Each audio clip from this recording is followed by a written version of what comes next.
I grew up in a close-knit community where everyone's life felt intertwined, where neighbors knew your family history, your successes, and even your quiet failures. Privacy was a luxury few could afford, and relationships were treated as public property, discussed, analyzed, and judged by those who felt entitled to your story. In that environment, love was rarely framed as a choice. It was a responsibility, a duty, something you measured by endurance rather than happiness. Women were often expected to forgive, absorb pain, and endure quietly. Emotional labor was invisible, expected, and praised when executed without complaint. From a young age, I watched the women around me practice this type of quiet resilience. My mother balanced a household with grace, even when life's pressures threatened to overwhelm her. My aunts, neighbors, and friends' mothers all carried burdens silently, teaching me without words that strength was measured in patience and self-sacrifice. These lessons were subtle but powerful. They shaped my understanding of love and relationships before I even experienced them.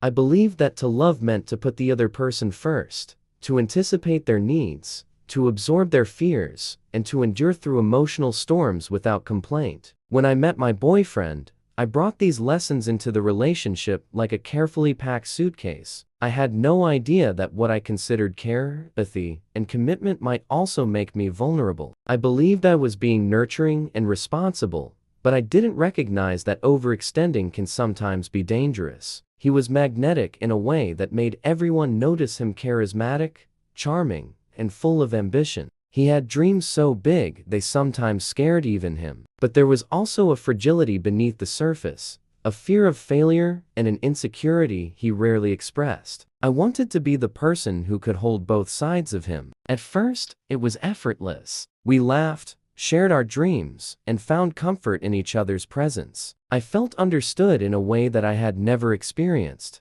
and I wanted to protect that feeling. I believed that love meant holding onto someone even when their fears and insecurities threatened to overwhelm them. Friends began to notice the dynamic between us. Some warned me that he was inconsistent, that his charm masked instability. I listened politely but dismissed their concerns, thinking I understood him better than anyone else could. My mother cautioned me that love should never cost self-respect, but I thought she underestimated the depth of my commitment. Even my own intuition whispered doubts. There were moments when I questioned his intentions, his level of investment, and his emotional availability. But in a culture that glorifies ride or die loyalty, I convinced myself that to question him was to fail at love itself. I overextended emotionally, pouring myself into the relationship without limits. I adjusted my routines, my thoughts, and even my moods to maintain harmony. I learned to anticipate his needs, often before he articulated them. I became a mirror reflecting his emotions,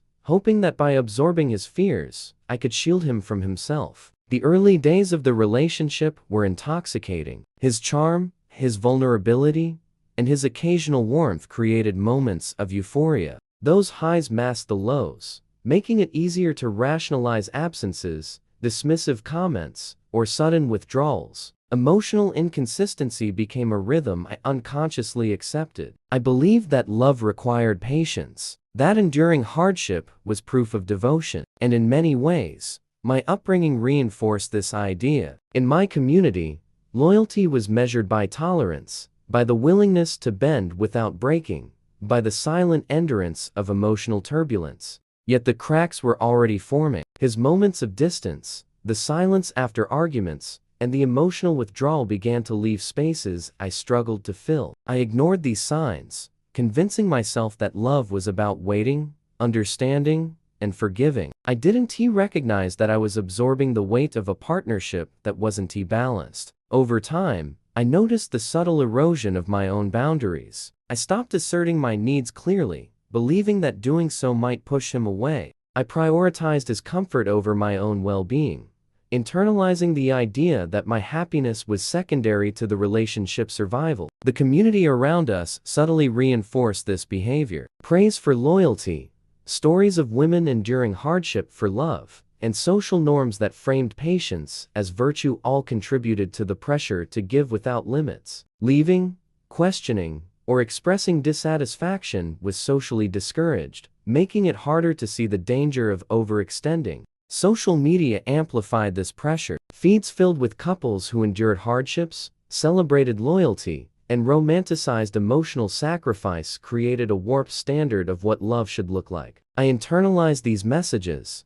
believing that staying through emotional turbulence was a mark of depth and resilience. I gave everything I had, hoping that my care could heal or stabilize him. I became emotionally responsible for his moods, his fears, and his dreams. I tried to smooth every conflict, interpret every silence, and anticipate every need. In doing so, I lost sight of myself. My identity began to blur with the relationship. I stopped noticing my own emotional needs, assuming they were less important than maintaining harmony. I adjusted my routines, changed my habits, and even silenced my doubts to protect the fragile stability believed we had. I rationalized his emotional inconsistency as temporary, a phase he needed to work through. I believed that with enough patience and love, he would open fully, trust me completely, and reciprocate the care I offered. But love should not require one person to carry the majority of the weight indefinitely.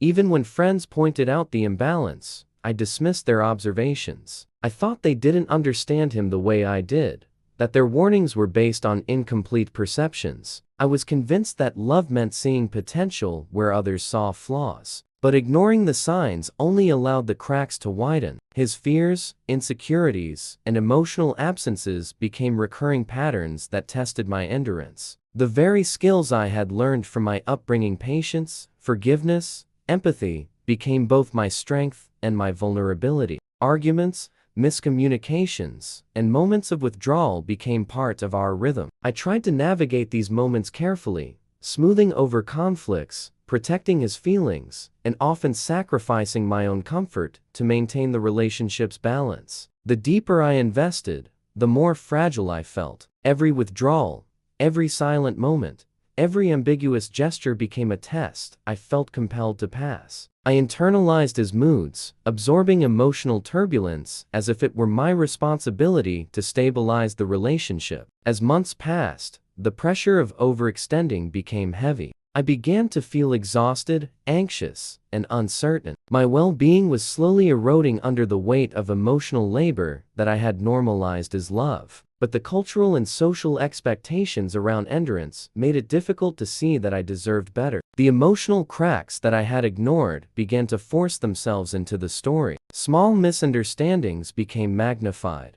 Absences and silences felt like rejections. Moments of intimacy, once comforting, began to highlight imbalance rather than connection. Even in moments of doubt, I convinced myself that perseverance was proof of commitment. I believed that love required sacrifice, and that leaving would be failure. I didn't yet understand that true love involves mutual respect, reciprocity, and boundaries, not just endurance. Eventually, the emotional strain became unavoidable. Patterns of inconsistency, withdrawal, and unbalanced care began to take a toll on my mental health. Anxiety, self-doubt, and emotional exhaustion became constant companions, forcing me to confront the consequences of overextending for love. In hindsight, I see that my upbringing, cultural expectations, social pressures, and internalized beliefs all contributed to this dynamic. I was trained to endure, to forgive, to care without limits. But overextension without reciprocity sets the stage for heartbreak. The realization of these patterns was painful. Understanding that I had internalized systemic expectations